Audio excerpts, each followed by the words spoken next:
देख रहे हैं नेशन व्यू बीनाज त्यागी के साथ। रात के 8 बज चुके हाजिर है देश और दुनिया की हर उस खबर के साथ जो रखती है हमसे सरोकार। खबरों के हर पक्ष पहलू को आपके सम्मुख रखते हैं ताकि आप दिखा सकें खबरों पर अपनी सही और सटीक राय। सबसे पहले बात करते हैं अन्नदाता के आंदोलन की। अन्नदाता के आक्रोश से मध्य प्रदेश सुलग रहा है और किसानों और में जिस तरह से असामाजिक तत्व भी आ गए हैं तो सवाल भी उठ खड़े हुए हैं कि ये सिर्फ क्या एक अन्नदाता का आंदोलन है या फिर कुछ और। किसानों के सियालगार में अब कांग्रेस उपाध्यक्ष राहुल गांधी की ललकार भी शामिल हो गई है। पुलिस की गोली से मारे गए किसानों के परिवार वालों से मिलने राहुल गांधी मंदसौर की ओर निकल पड़े, लेकिन उन्हें रास्ते में ही गिरफ्तार कर लिया गया तो राहुल अड़ गए कि जब तक पीड़ित परिवार से मिलने नहीं दिया जाएगा वो बेल नहीं लेंगे। हालांकि बाद में राहुल को सशर्त किसान परिवारों से मिलने की इजाजत दे दी गई। आज दिन का घटनाक्रम किस तरह से राजनीति के हवाले रहा, देखिए जरा।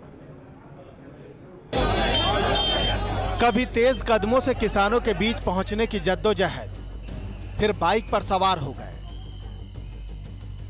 अन्नदाता के आंदोलन में ये राहुल का सियासी अवतार है। मध्य प्रदेश में किसानों पर गोली चली तो राहुल भी मंदसौर के लिए निकल पड़े। दावा किसानों का दर्द बांटने का था, लेकिन पुलिस राहुल का इंतजार कर रही थी। स्वागत की पूरी तैयारी थी, जगह जगह बैरिकेडिंग कर दी गई थी।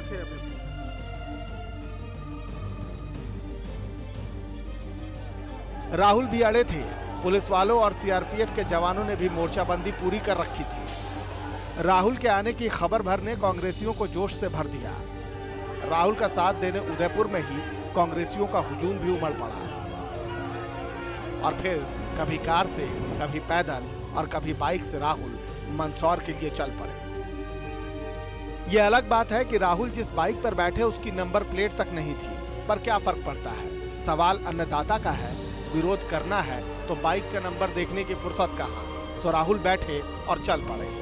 जब पुलिस और राहुल का आमना सामना नीमच में हुआ तो राहुल की इस यात्रा का भी समापन हो गया। राहुल गिरफ्तार हुए और फिर सुनाई दी उनकी सियासी ललकार।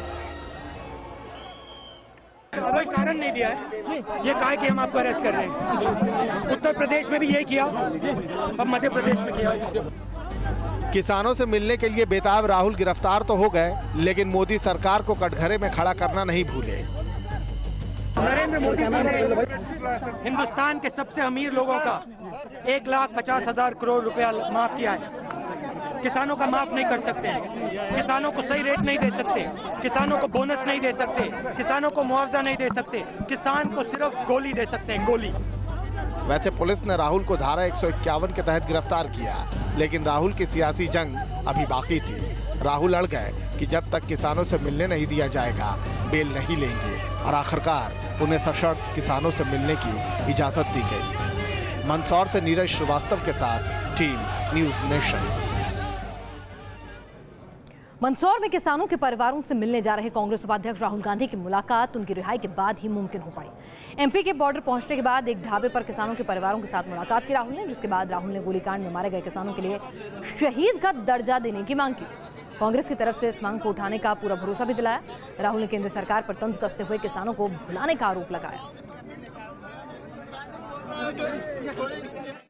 किसान को आज हिंदुस्तान में सरकार बिल्कुल भूल गई है। सही दाम नहीं मिलता है, कर्जा माफ होता है तो हिंदुस्तान के सबसे अमीर 50 लोगों का होता है। 1,10,000 करोड़ रुपया उनका माफ हुआ। इनके पास भी कर्जा है, ये अपना खून पसीना देते हैं, पूरे देश को भोजन देते हैं, मगर इनका 1 रुपया माफ नहीं हो सकता। इन्होंने कहा है कि शहीद का दर्जा मिलना चाहिए, ये भी मांग है, तो कांग्रेस पार्टी इनकी पूरी मदद करेगी। सवाल यह है कि कांग्रेस पार्टी उस वक्त कहां खड़ी थी जब ये किसान जो हैं वो परेशान थे और आंदोलन का रुख कर रहे थे। गोली लगने के बाद सरकार को भी और विपक्ष को भी, दोनों को अन्नदाता की खूब याद आ रही है। बहरहाल मध्य प्रदेश के किसान आंदोलन की लपटें जितनी तेजी से उठ रही हैं, सियासत भी उसी धार पर परवान चढ़ रही है। आइए आपको दिखाते हैं कुछ और तस्वीरें जिससे आपको अंदाजा लगेगा कि कैसे पूरे देश में मध्य प्रदेश के किसान आंदोलन की सियासी आंच अब धधकने लगी है। सड़क पर संग्राम की ये तस्वीरें मध्य प्रदेश के शाजापुर जिले की हैं, जहां प्याज मंडी पर किसानों का गुस्सा अचानक भड़क उठा। फिर जो कुछ हुआ उसकी तस्दीक ये तस्वीरें कर रही हैं। गुस्से में किसान और पुलिसकर्मियों की झड़प हो गई। इसके बाद पुलिस और आरएएफ की टीम ने आंसू गैस के गोले दागे। भीड़ को तितर-बितर करने के लिए पुलिस ने हल्के बल का इस्तेमाल किया। बावजूद इसके इलाके में तनाव कायम है।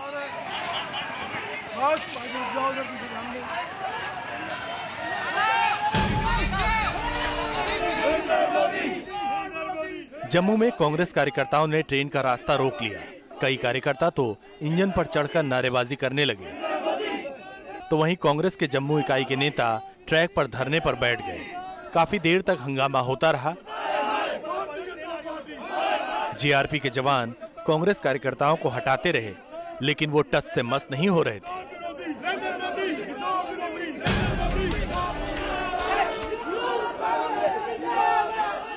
मुंबई की लाइफलाइन कही जाने वाली लोकल की रफ्तार भी प्रदर्शन की भेंट चढ़ गई। रेलवे स्टेशन पर कांग्रेस कार्यकर्ता बैनर और पोस्टर के साथ उतरे और ट्रैक पर नारेबाजी करने लगे। प्रदर्शन के चलते लोकल लेट हो गई और मुसाफिर जूझते नजर आए। बाद में जीआरपी ने प्रदर्शन कर रहे कई कार्यकर्ताओं को हिरासत में ले लिया।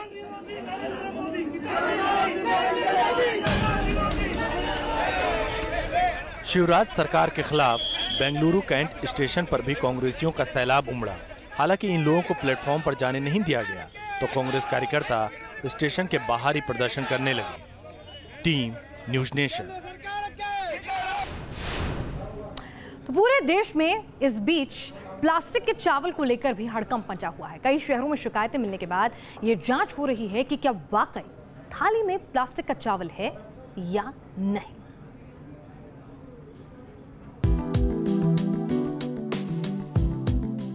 सादा चावल हो या फ्राइड राइस, पुलाव हो या फिर बिरयानी, हिंदुस्तानी थाली का कोई मेन्यू चावल के बिना पूरा नहीं होता। लेकिन क्या चावल के नाम पर आपकी थाली पर हो रहा है प्लास्टिक अटैक? देश की राजधानी दिल्ली से लेकर दक्षिण तक कई शिकायतें मिली हैं, जिससे खाद्य और उसकी गुणवत्ता को मापने वाली एजेंसियों में हड़कंप मचा है। तमाम शहरों से लोगों ने प्लास्टिक चावल के आरोप लगाए, तो ये बात पूरे देश में फैल गई। हर किसी के जहन में सवाल कौंधने लगे कि क्या थाली का चावल प्लास्टिक का तो नहीं। मुंबई में पहले लोखंडवाला के एक परिवार ने प्लास्टिक चावल के आरोप लगाए। जांच का फरमान हुआ ही था कि धारावी से एक और परिवार ने ऐसे आरोप लगा दिए। अब एजेंसियों के सामने चुनौती है कि कैसे चावल की तह तक पहुंचा जाए। फूड एंड ड्रग अथॉरिटी मामले की जांच कर रही है। कैमरे पर एफडीए कमिश्नर तो कुछ नहीं बोले, लेकिन चावल के नमूने लिए गए हैं। 12 से 14 दिनों में जांच रिपोर्ट आ जाएगी। रिपोर्ट में यह चीज़ पाई जाती है कि चावल में मिलावट था या प्लास्टिक का चावल है, तो जाहिर तौर पर आने वाले समय में एफडीए और भी कार्रवाई करेगी और जगह जगह पर इसका असर भी देखने को मिलेगा। वहीं पहाड़ पर भी चावल को लेकर अफवाहों का बाजार गर्म है। बाजार से खरीदे गए चावल और अंडे प्लास्टिक के होने के आरोप लगाए गए हैं, लेकिन प्रशासन प्लास्टिक के चावल के आरोपों को सिरे से खारिज कर रहा है। तो ये मानना है कि इस तरह का चावल में तो कम से कम नहीं हो सकता। अंडे का जहाँ तक है, अंडे में उसको हम या तो लैब भेजकर या फिर अगर हम अंडे को तोड़ेंगे उसके बाद उसको जो प्रयोग में लाएंगे तो ही हमें पता चलेगा कि ये इसमें प्लास्टिक है या अन्य कुछ मिला हुआ है। प्लास्टिक चावल को लेकर तहकीकात चल रही है। इसी बीच असली चावल को लेकर विज्ञान क्या कहता है, ये भी जान लीजिए। पूसा में जेनेटिक डिपार्टमेंट के वैज्ञानिक का कहना है कि प्लास्टिक पानी नहीं सोख सकता, जबकि चावल पकते वक्त पानी सोखता है, इसलिए प्लास्टिक के चावल का पकना मुमकिन नहीं। ऐसे चावल पकाने पर दाने आपस में चिपकते भी नहीं, इसलिए चावलों में उछाल आने का असली या नकली चावल से कोई लेना देना नहीं। हालांकि चुनौती 2 मोर्चों पर है। पहली, प्लास्टिक चावल की तह तक पहुंचना, और अगर यह अफवाह है तो उन चेहरों को बेनकाब करना जो खुराक से खिलवाड़ कर रहे हैं। बंगाली मार्केट से लिए गए चावल के सैंपल की जांच अब भी जारी है और इस जांच की रिपोर्ट के बाद ये पता चलेगा कि आखिरकार क्या प्लास्टिक के चावल की मिलावट दिल्ली के बाजारों में हो रही है। वीडियो सुभाष चंद्र के साथ मधुरेंद्र कुमार, न्यूज नेशन, दिल्ली। तो खाद्य विभाग प्लास्टिक का चावल है नहीं है इसकी जांच करेगा। जिन जिन जगहों पर ये शिकायतें निकल कर आई हैं, लेकिन क्या वाकई में चावल को आप उबालकर और उसके बाद उसकी बॉल बना सकते हैं? क्या प्लास्टिक का चावल भी उबालकर बॉल बन सकता है जो कि उछलने भी लगेगी? जब हमारी टीम ने इसका रियलिटी टेस्ट किया तो क्या पाया, आइए आपको दिखाते हैं अगली रिपोर्ट में।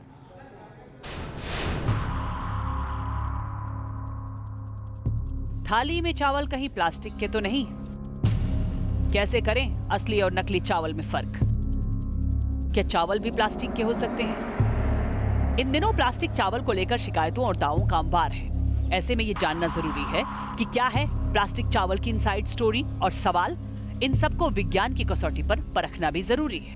प्लास्टिक चावल की अफवाह फैली तो हमने ये जानने की कोशिश की कि क्या वाकई चावल गेंद की तरह उछल सकते हैं। अब ऐसे में हमने असली चावल खरीदे बाजार से, उसको इस तरह से उबाला और इस तरह ठंडा करने के बाद एक गोला बनाने की इस तरह कोशिश की है हमने। आप देख सकते हैं कि ये एक गोला हमने बना लिया है चावल का,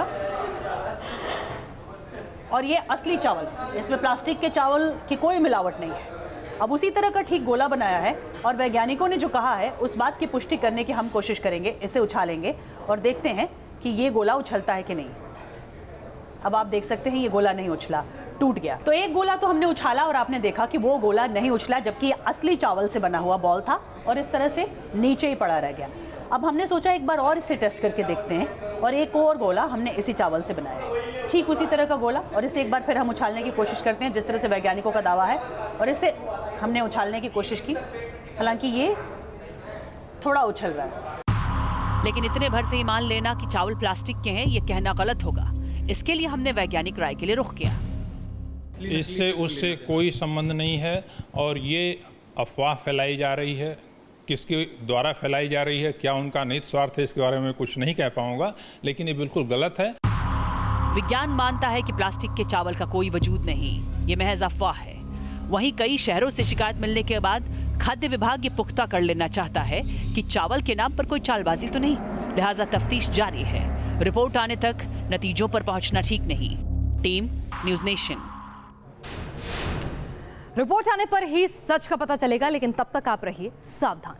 इस बीच आगे बढ़ते हैं। विदेशों में फंसे भारतीयों के लिए सुषमा स्वराज की सक्रियता किसी से छिपी नहीं, लेकिन अब तो दावा धरती पार का है। जी हाँ, अगर आप मंगल पर फंस गए हैं तो भी टेंशन मत लीजिएगा, सुषमा स्वराज वहां से भी आपको निकाल लाएंगे। क्या कहना चाह रहे हैं हम, आखिर क्या माजरा है, देखिए जरा।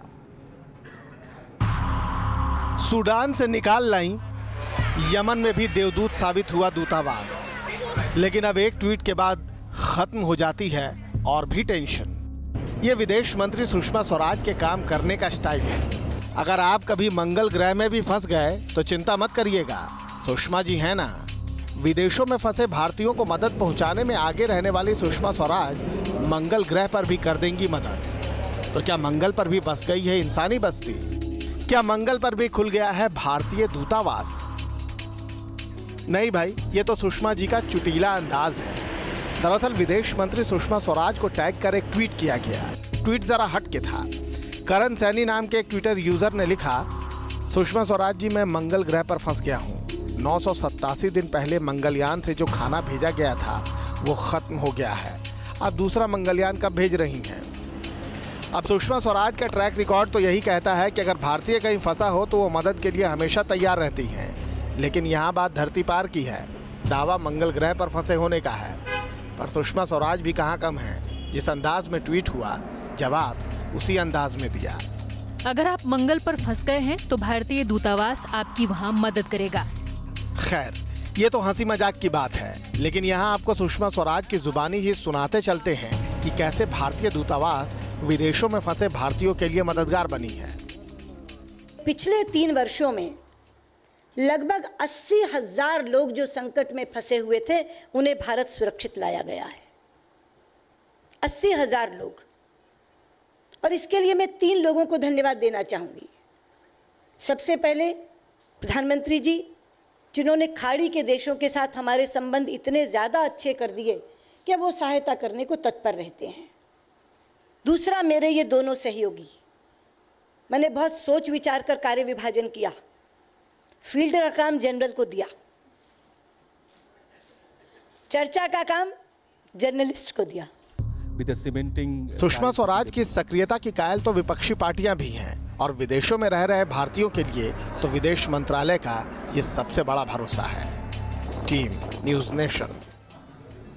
और अब बात करते हैं एक बेहद खास सेल्फी की। आप कहेंगे भाई सेल्फी का तो जमाना है, लेकिन एक सेल्फी दूर देश से नहीं बल्कि बादलों के पार सितारों के जहां से आई है। जी हाँ, 5 जून को लॉन्च होने के बाद इसरो की GSLV Mark 3 ने पहली सेल्फी भेजी है। पहली बार देखिए इसरो के बाहुबली की सेल्फी। सितारों के बीच से इसरो के मार्क 3 ने भेजी तस्वीर। धरती के पार से हिंदुस्तान के बाहुबली ने अपनी सेल्फी भेजी है।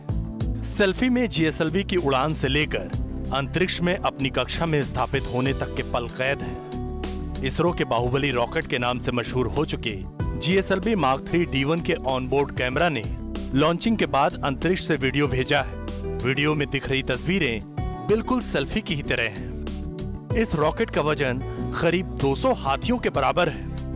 इस रॉकेट में हाई रेजोल्यूशन कैमरा लगाया गया है, जिसकी पहली तस्वीरें अब सामने आई हैं। 5 जून को इसे इसरो के श्रीहरिकोटा केंद्र से लॉन्च किया गया था। इसकी लॉन्चिंग स्पेस की दुनिया की सबसे बड़ी कामयाबी है। इतना ही नहीं, इसरो ने GSLV Mark 3 D1 को सफलतापूर्वक अंतरिक्ष की कक्षा में स्थापित किया। GSLV Mark 3 अपने साथ 3136 किलोग्राम वजनी कम्युनिकेशन सैटेलाइट ले गया है। आने वाले सालों में Mark 3 के जरिए अंतरिक्ष यात्री उड़ान भर सकेंगे।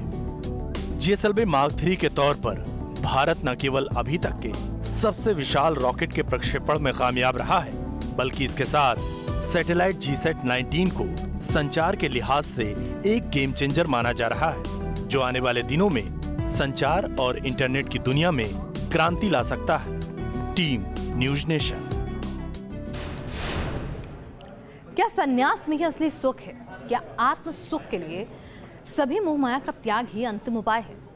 ये कहानी दरअसल कुछ ऐसी ही है। 12वीं में गुजरात बोर्ड में साइंस स्ट्रीम में 99.99% लाकर टॉप करने वाला एक छात्र अब भौतिक संसार को त्याग कर आध्यात्म की दुनिया में चल पड़ा है।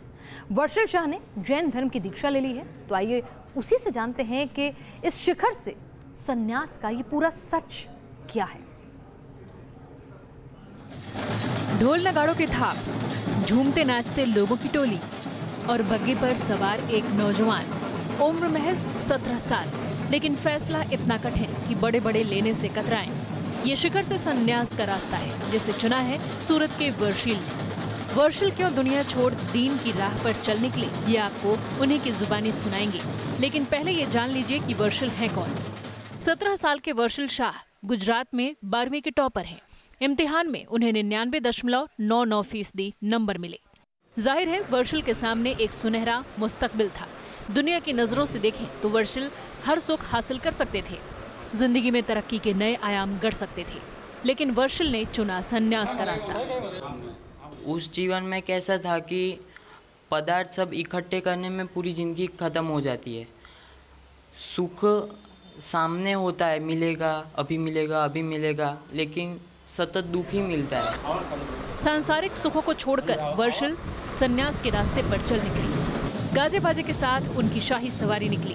4 घोड़ों की बड़ी सी बग्घी में राजा महाराजा की तरह कपड़े पहने वर्षिल दीक्षांत के लिए निकले। माता पिता, रिश्ते नाते सारे बंधन तोड़कर वर्षिल जैन मुनि बन गए। कई जैन संतों की मौजूदगी में वर्षिल शाह की दीक्षा की प्रक्रिया शुरू की गई, जिसके गवाह जैन समाज के सैकड़ों लोग भी बने। 12वीं के टॉपर वर्षिल शाह के इस नए सफर की शुरुआत पर उनके दोस्तों और परिवार वालों ने भी खुशी जताई। आज सुबह से उनका जैसे राजा महाराजा का वरघोड़ा निकलता है, वैसे ही उनका वरघोड़ा निकला, दीक्षा का वरघोड़ा निकला और एकदम जबरदस्त वातावरण था। खुशनुमा बारिश आ रही थी, ऐसे वातावरण में उनका वरघोड़ा निकला। वर्षिल के माता पिता को भी अपने बेटे के इस फैसले पर कोई ऐतराज नहीं है। वो भी वर्षिल के इस नए सफर की शुरुआत में मौजूद रहे। सूरत से श्वेता सिंह के साथ टीम न्यूज नेशन।